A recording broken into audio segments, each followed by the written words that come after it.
All right, what is going on, everybody? Welcome back to another day of SaberSim's DFS office hours. Today is Wednesday, January 7th of 2026, and looking ahead here, we have 6 matches of soccer already underway. Good luck to all of you playing some soccer slates today.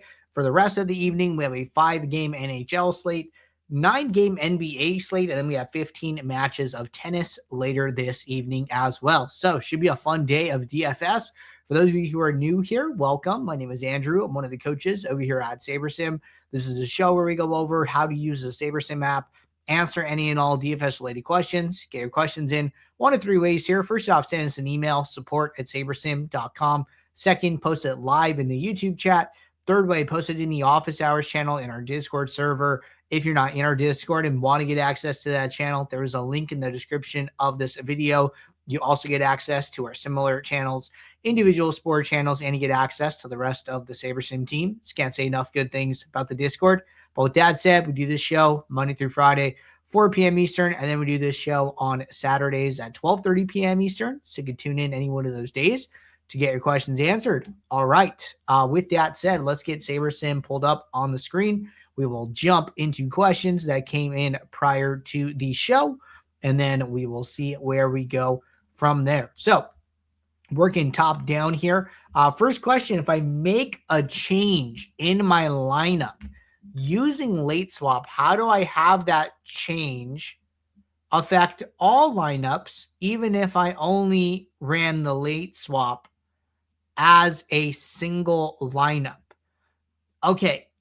Interesting question. It sounds like what is happening is this user is this is my guess. This is my guess. I think what they're doing is, say they have a 1 lineup and 3 single entries. I think the question is, hey, I'm running a late swap for 1 contest. I want to take that lineup and also play it in my other single entries still, right? Basically, they're saying, how can I late swap 1 lineup that is in multiple contests and have it change all of them, right? So this is very simple to do.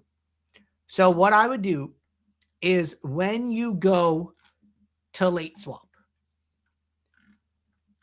you just need to change one thing.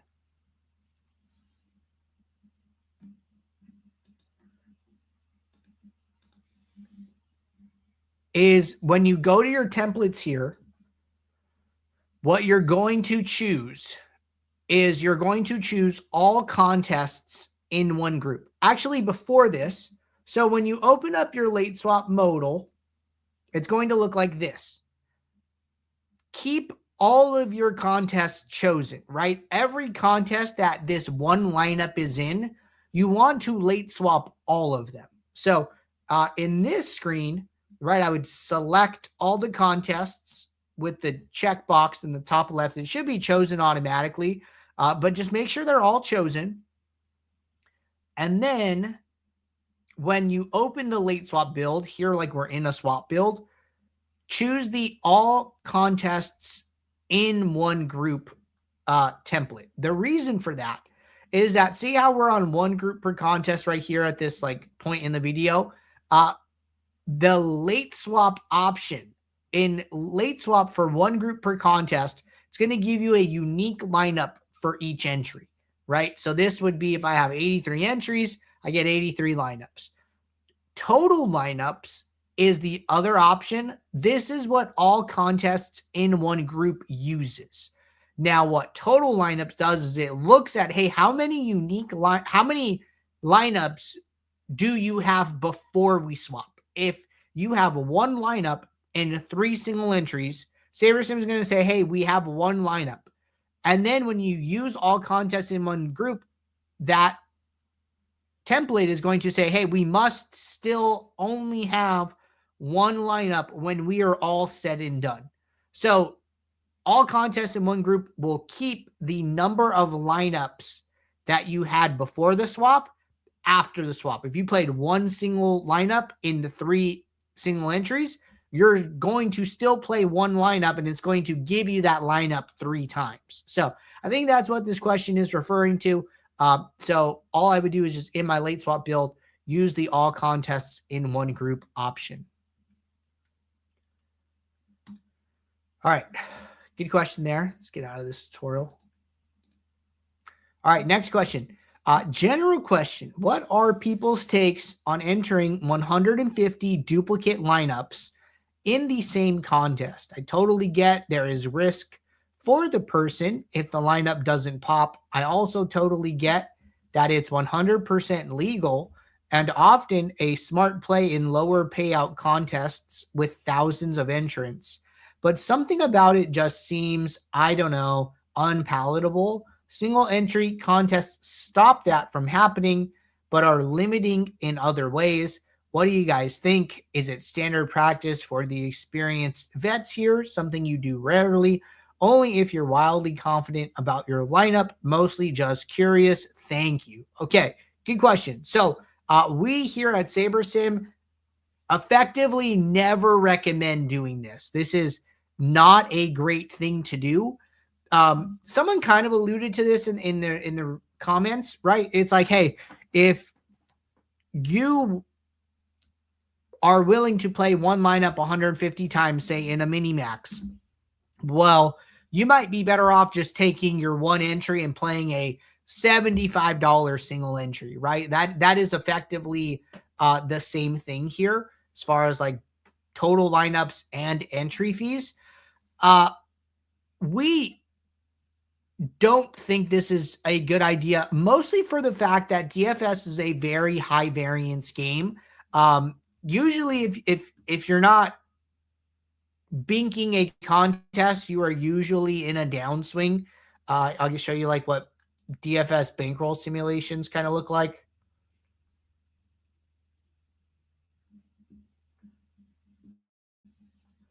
So these are each line here is a different bankroll simulation. And so usually it's big spike, kind of downswing, and then until you hit your next big spike, right? All these like spike, down, up, down, right? Like if you're familiar with like other forms of gambling, sports betting, poker, you know, it's usually kind of more like mountainside, kind of slow and kind of steady track up with some ups and downs. But it's always kind of trending to the right, kind of trending up. DFS is very much not like that at all. And this just kind of shows like how high variance DFS is. The worst thing that you can do in a high variance sport is increase variance further, which would be playing one lineup, choosing to play one lineup instead of choosing to play 150 unique lineups. So basically, the more unique lineups you have, the better chance you have of surviving in the DFS ecosystem and maintaining / sustaining your bankroll without going broke. So that is the primary reason that we recommend a unique lineup for each entry that you have. So I would continue to follow that framework. It sounds like this question arose from this user coming in behind a 150 max train, which always sucks. You know, unless you have a crystal ball, I would basically never do this. I've seen users, this is like super edge case, but I've seen high volume users do this. I think as a way of like, basically, I think that the DFS lobby is effectively limiting them from playing as much action as they can afford to play. So they increase variance and basically turn it into a higher dollar single entry. So that's just not going to apply to very many people, you know, myself included. But that's the only time I've ever seen something along these lines. So hopefully that helps. And I saw a bunch of users jumping in and giving some feedback. So I always appreciate good questions like this that kind of get a discussion started and the opinions that come with those from sharp users. All right, next question. What's up, Andrew? What is going on? Question, when building lineups, should I build my lineup pool of 5,000 or lower it? Lately, I've noticed that at times on other videos that you guys set it at 500. Just wondering what is the advantage with that? Or should I continue building 5,000 and complete my process from there? Thanks. Okay, good question. So if you guys ever see me lower the pool down to 500 or a low number, that is simply for the sake of time. We could sit here and let it run a full 5,000.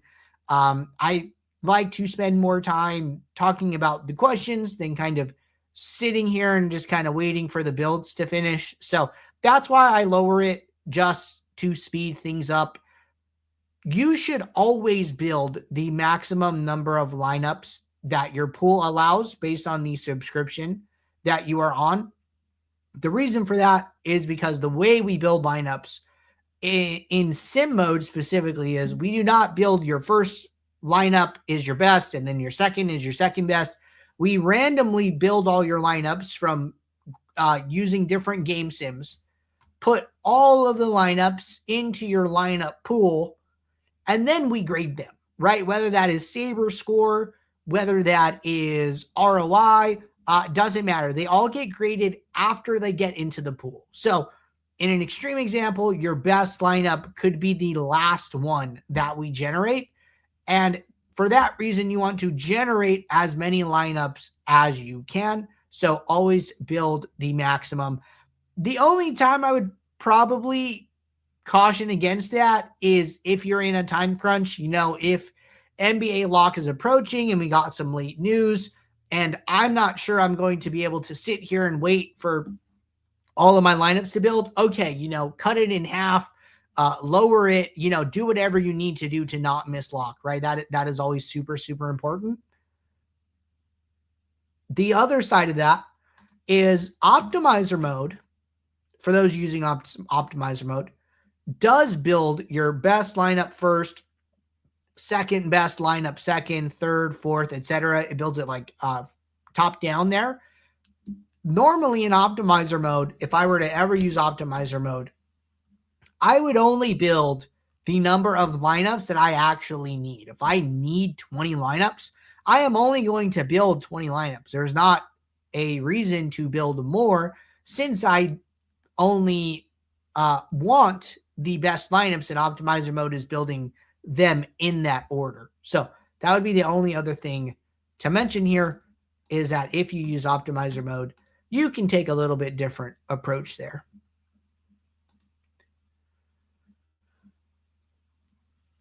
All right. Good stuff so far. We are caught up with questions here, so why don't we jump into a slate demo? So got the NBA slate for today pulled up.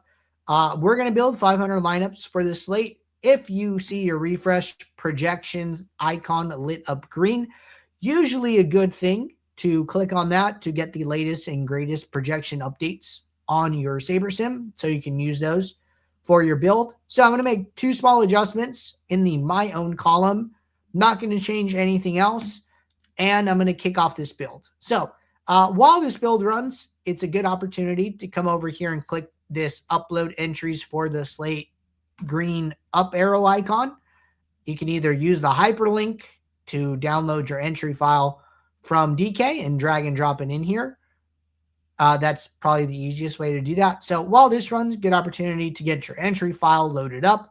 And then if you have a template starred, it will auto create your groups for you once these lineups are finished building. So that would, you would load this up and then you would have some groups already created for you. If you don't have a template started, you can just go and select one. So I'm just going to create a group here. Say I'm playing a single 20 max. It will look something like this. Now, for the sake of the show here, I'm just going to use uniques and Saber score. There's actually a bug here where if you don't have an entry file uploaded, you can't always use portfolio mode. That bug is being fixed. Our team let me know about that, which is great. So we'll be able to use portfolio mode on SaberSim going forward. I mean, we'll be able to use portfolio on these office hours where I don't have an entry file uploaded, which would be nice. But for now, we're just going to use Unique's one, Saber score. All right, cool. So we have our 20 lineups here. I like to come in.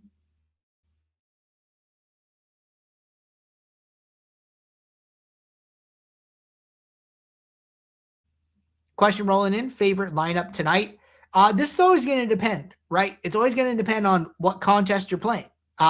One lineup might be good in one contest, but might not be so good in another contest, right? So I think that is a big advantage to, uploading your entry file, especially if you're on Ultimate. We get to see exactly what contest you're playing. We get to run sims based on that contest's payout structure, the strength of the field in that contest, and the exact number of entrants, right? Otherwise, I would be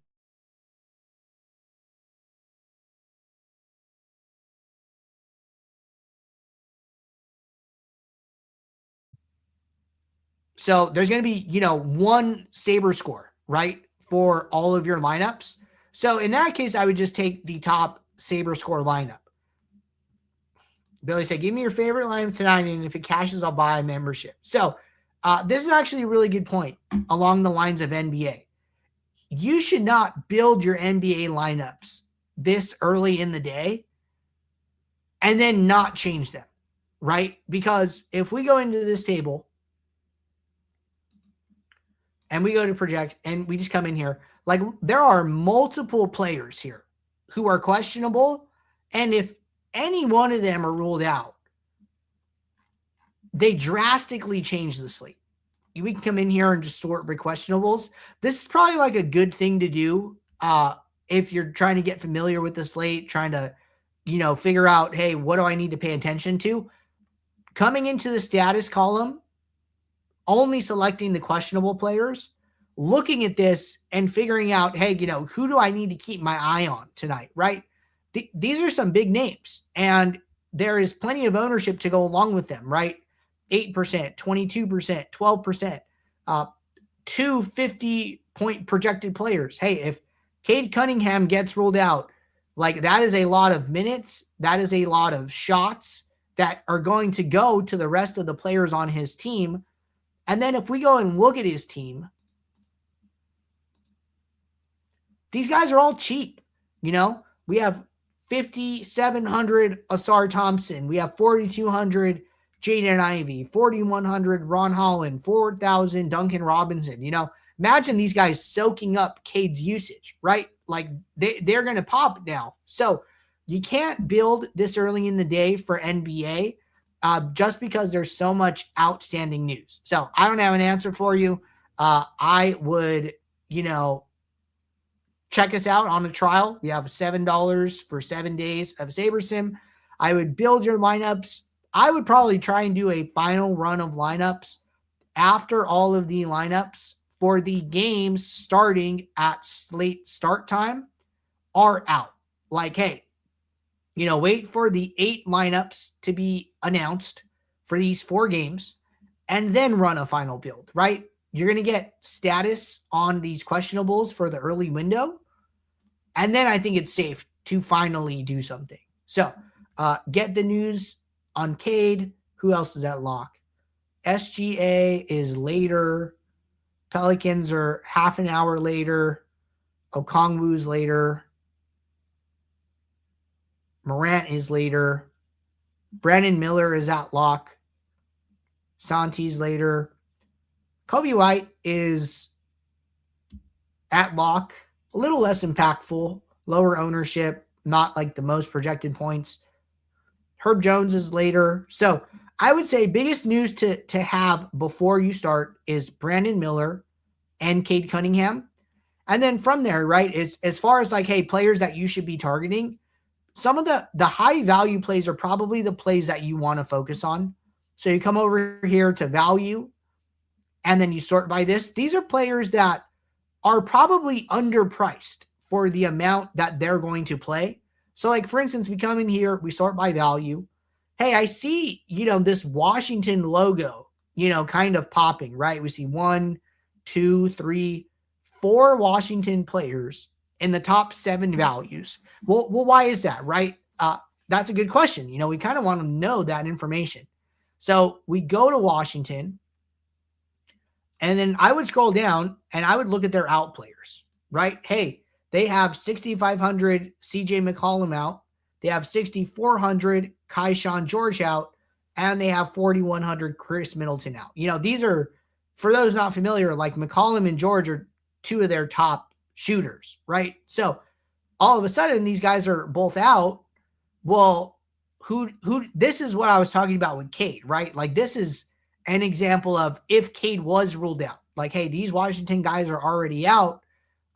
Now these cheaper guys are all popping. 4,600 Champagny, 5,100 Koulibaly, 4,400 Carrington, 5,000 Trey Johnson, right? So if I had to say, hey, you know, if you want to do anything, I would target some of the value on Washington.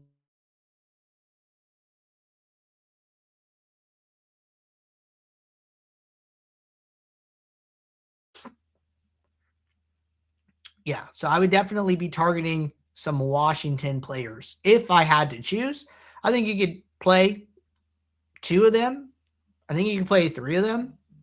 And that should get you like a pretty solid starting point here. So that's what I'd be doing for NBA tonight. All right. Next question.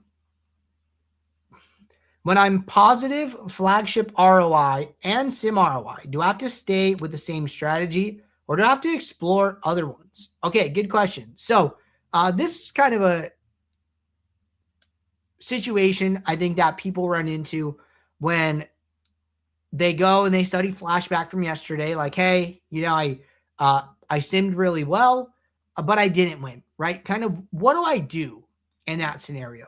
So the whole kind of point of contest flashback is to give you a sense of, are you on the right track or should you rethink your strategy and rethink your process, right? I'm going to pull that bankroll chart back up. So this red line, the reason that it's highlighted is like my favorite example. So this user who we simmed, this is a hypothetical user where we said, hey, this user has a long-term 20% expected ROI. They are a good player. They win. And we expect them to make about 20% on average. So we simmed a 160-day MLB season where they were playing the $4.20 max every single day. So these are all of their different outcomes.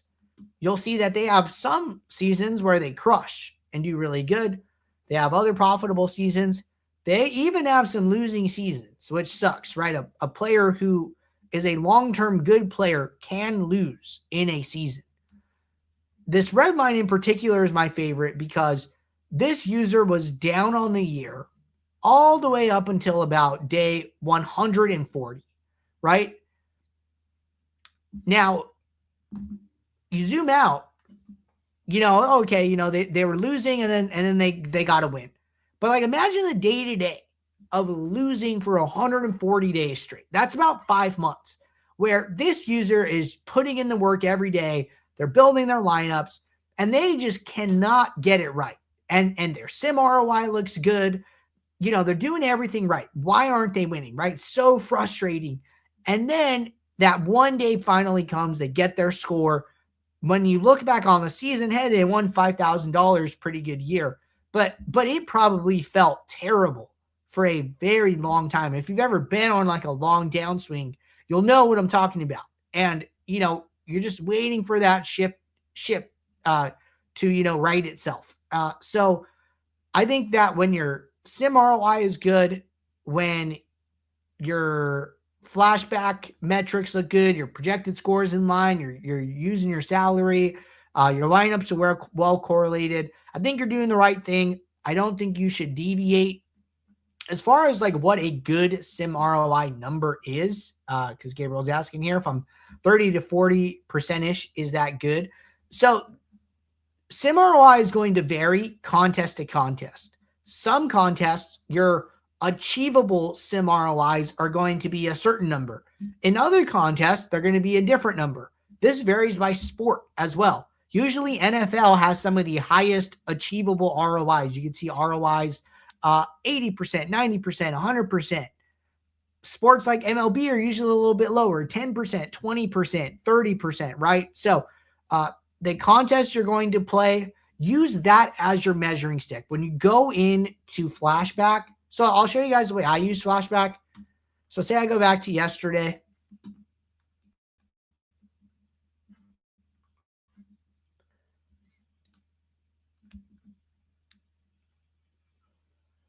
And let's say I go to the and one.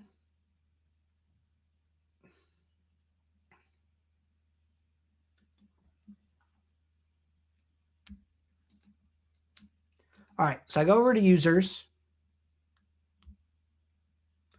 All right, so I don't just come in here and sort by sim ROI because it is easier to build one high sim ROI lineup than multiple. So what I do is I set the entries greater than or equal to whatever number of entries I entered. If I entered 10 lineups, hey, I set this greater than or equal to 10. I want to look at all the users who entered in that range, right? Hey, I want to look at the persons who entered the same, if not more lineups than me, okay? So first thing, setting your entries filter and then sorting by sim ROI. In the end one, looks what you should do at that point is use the highest sim ROI lineups as your measuring stick, right? If I'm in this contest and I have a 30 to 40% sim ROI, well, it's good that it's positive, but some of the highest numbers are kind of above 60, right? I want to be shooting for more like 50 to 60%. So I would feel there is some room for improvement. If I go to a different contest, maybe I'm playing the Minimax instead, right? And then maybe I go to the Minimax and the highest sim ROIs are not 80%, maybe they're 50%. Well, if I'm 30 to 40, which is kind of what we see here, right? Let's do, yeah, we'll just leave it. So at 10 or more entries, the highest sim ROIs are 50 and then 40 and then 30. I would say anything above 30 is like really good here. If you are 30 to 40%, hey, you're great in this contest, you know? So use the highest sim ROI of the users who have the same or more entries than you as your measuring stick, and then use it contest by contest and use it sport by sport. So not just like one good number across the board. Got to get a little bit more granular than that.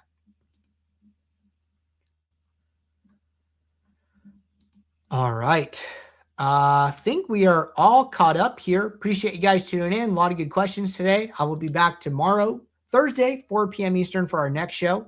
So until then, everybody, take care. Good luck. Thanks.